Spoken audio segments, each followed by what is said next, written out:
Innal hamdalillah nahmaduhu wa nasta'inuhu wa nastaghfiruh wa na'udzu billahi min sururi anfusina wa min sayyiati a'malina may yahdihillahu fala mudilla lahu wa may yudlil fala hadiya lahu. Ashhadu an la ilaha illallah wahdahu la syarika lahu wa ashhadu anna sayyidana Muhammadan abduhu wa rasuluh la nabiyya ba'da.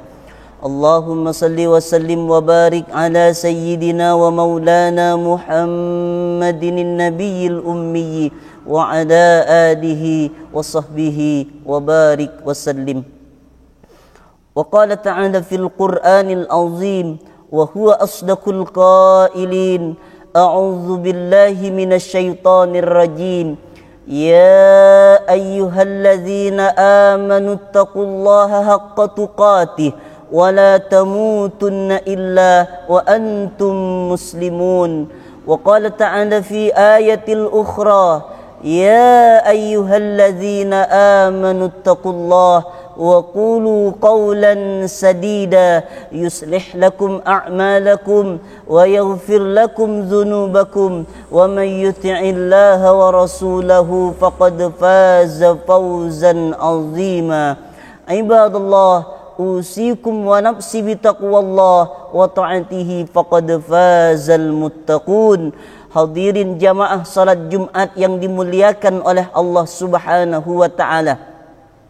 Di antara sekian makhluk Allah yang hidup hari ini, kitalah yang dipilih oleh Allah Subhanahu wa taala untuk tetap istiqamah, patuh dan taat terhadap perintah Allah, melaksanakan salat Jumat secara berjamaah, mendengarkan khutbah Jumat sebagai bekal kita menuju akhiratnya Allah Subhanahu wa taala, sebagai bekal keimanan bahwa kita akan pulang kepada Allah Subhanahu wa taala. Tidak henti-hentinya untuk kita tetap bersyukur kepada Allah. La in syakartum la azidannakum. Kalau kau bersyukur atas nikmatku, kata Allah, maka nikmat itu akan ditambah oleh Allah. Wala in kafartum inna azabi lasyadid. Tapi ingat, kalau kau ingkar, kau kufur, kau tak pandai berterima kasih, inna azabi lasyadid, sesungguhnya azab Allah itu amat sangat pedih, amat sangat mengerikan dan dahsyat. Maka berhati-hati kita hidup di atas muka bumi Allah Subhanahu wa taala. Maka di hari yang mulia Sayyidul Ayyam ini, khatib ingin mengajak, terutama untuk diri khatib pribadi dan umumnya untuk para jamaah Jumat yang dimuliakan oleh Allah Subhanahu wa taala, senantiasa kita meningkatkan kualitas iman kita kepada Allah Subhanahu wa taala. Alladzi khalaqal mauta, Allah menciptakan mati, wal hayata, menciptakan hidup. Untuk apa ada hidup, ada mati? Liyabluwakum ayyukum ahsanu amala. Allah ingin melihat siapa orangnya yang masih beriman, masih beramal soleh, masih meningkatkan takwanya di hadapan Allah Subhanahu wa taala. Hadirin jamaah Jumat yang dimuliakan oleh Allah Subhanahu wa taala, semua itu adalah titipan. Jangan berlebih-lebihan mengejar dunia.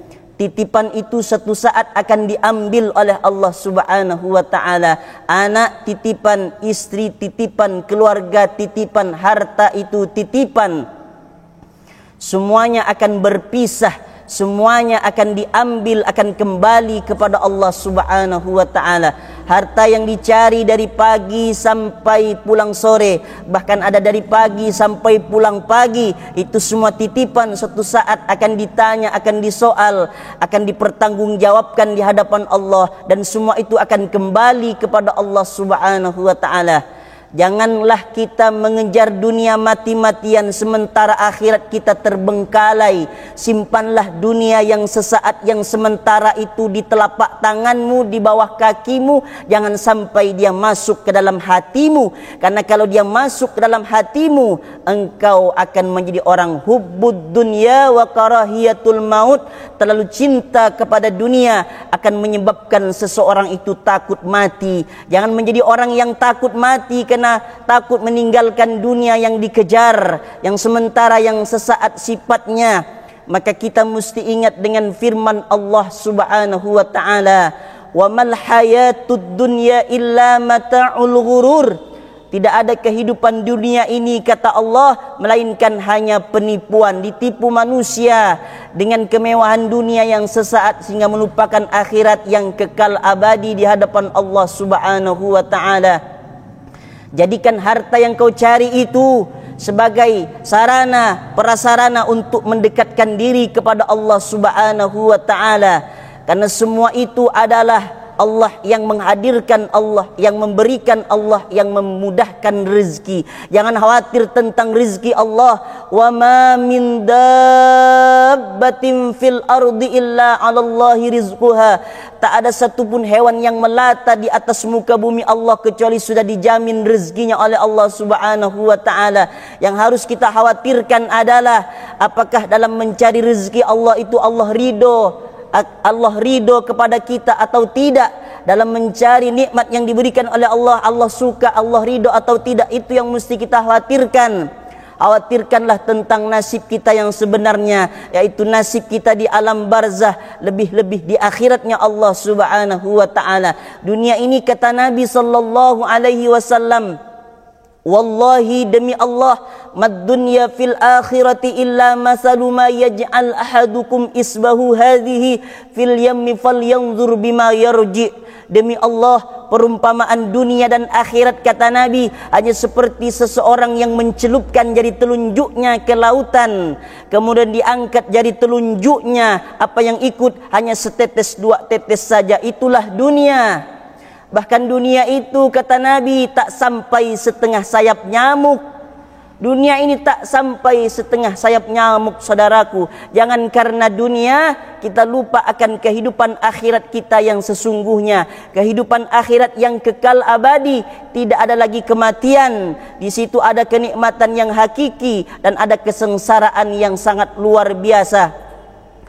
Maka selama kita diberikan oleh Allah nikmat itu, jadikan nikmat itu untuk beribadah kepada Allah Subhanahu wa ta'ala. Kita harus khawatir kalau semua nikmat yang diberikan oleh Allah tidak bisa untuk membuat kita taat kepada Allah Subhanahu wa ta'ala. Karena nikmat yang sesungguhnya itu adalah ziyadatul khair, bertambahnya kebaikan. Ada mobil dibawa ke masjid, ada kendaraan yang mewah dibawa ke masjid, ada kendaraan dibawa untuk menolong orang lain. Itulah nikmat yang sesungguhnya. Tapi kalau nikmat itu membuat kita lalai daripada Allah, solatnya terbengkalai, baca Al-Quran tidak lagi sempat berzikir, mengagungkan, membesarkan Allah, tidak lagi sempat berbuat baik, mengulurkan tangan, memberikan pertolongan kepada orang-orang yang memerlukan, tidak lagi sempat. Padahal kata Nabi, al-yadul ulya khairum minal yadis sufla. Tangan yang di atas lebih baik daripada tangan yang di bawah. Artinya kita untuk dianjurkan menolong orang yang kesusahan. Tapi kalau harta itu sudah membuat kita lalai untuk beribadah kepada Allah, maka semua harta itu nanti akan dipertanggungjawabkan di hadapan Allah Subhanahu wa ta'ala. Yauma idzin tuhaddisu akhbaraha. Nanti semua yang kita pakai itu akan bersaksi di hadapan Allah Subhanahu wa ta'ala. Diberikan rezeki mobil, diberikan rezeki uang yang banyak, harta yang banyak, kau pakai untuk apa? Apakah untuk menolong agama Allah Subhanahu wa ta'ala, untuk taat kepada Allah? Apakah untuk perbuatan maksiat, perbuatan yang bisa mendatangkan kemurkaan Allah Subhanahu wa ta'ala? Diberi nikmat malah dipakai untuk maksiat kepada Allah Subhanahu wa ta'ala. Na'udzubillah, summa na'udzubillah. Saudaraku yang dimuliakan oleh Allah Subhanahu wa ta'ala, hari ini kita masih diberikan hidup oleh Allah Subhanahu wa ta'ala. Sisa-sisa umur kita pakai untuk mendekatkan diri kepada Allah, untuk bertaqarrub ilallah, bertaqarrub, mendekatkan diri kepada Allah, bahwa kita makhluk Allah yang dhaif, yang lemah, banyak dosa, banyak silap dan salah. Maka kita pakai semua nikmat itu untuk mendekatkan diri kepada Allah Subhanahu wa ta'ala. Ada manusia yang rugi nanti di hadapan Allah Subhanahu wa ta'ala. Diberikan dia waktu, diberikan dia kesempatan untuk ibadah, tapi tidak dipakai untuk ibadah. Padahal kata Allah, wa ma khalaqtul jinna wal insa illa liya'budun. Tidak aku ciptakan jin dan manusia itu, kata Allah, melainkan untuk beribadah kepada Allah Subhanahu wa ta'ala. Bawa semua nikmat itu untuk bersaksi nanti yang baik di hadapan Allah, untuk kita bawa ibadah di hadapan Allah Subhanahu wa ta'ala. Hamba Allah yang dimuliakan oleh Allah Subhanahu wa ta'ala, Jadikan setiap kesempatan itu bernilai ibadah di hadapan Allah. Wal asr, demi masa, demi waktu asar Allah bersumpah dengan waktu itu.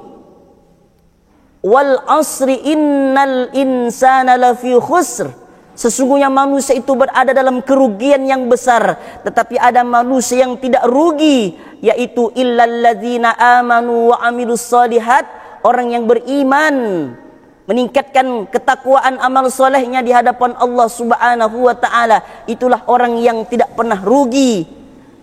Kemudian kata Allah, falahum ajrun ghairu mamnun, akan diberikan pahala yang tidak pernah putus di hadapan Allah Subhanahu wa ta'ala.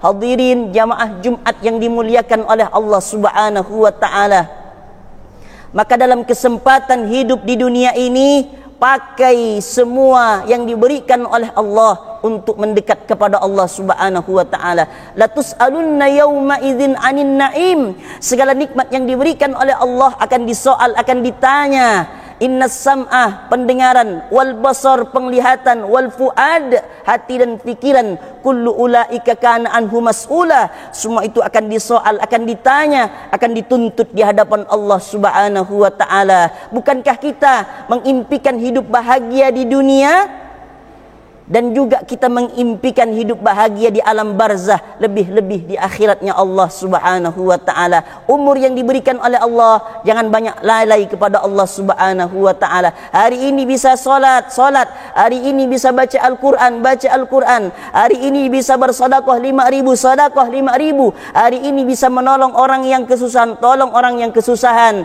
maka insya Allah di akhirat kita akan dipermudahkan hisab kita oleh Allah Subhanahu wa ta'ala. Barakallahu li wa lakum fil Qur'anil azim, wa nafa'ani wa iyyakum bima fihi minal ayati wadh-dhikril hakim, wa taqabbala minni wa minkum tilawatahu, innahu huwal ghafurur rahim.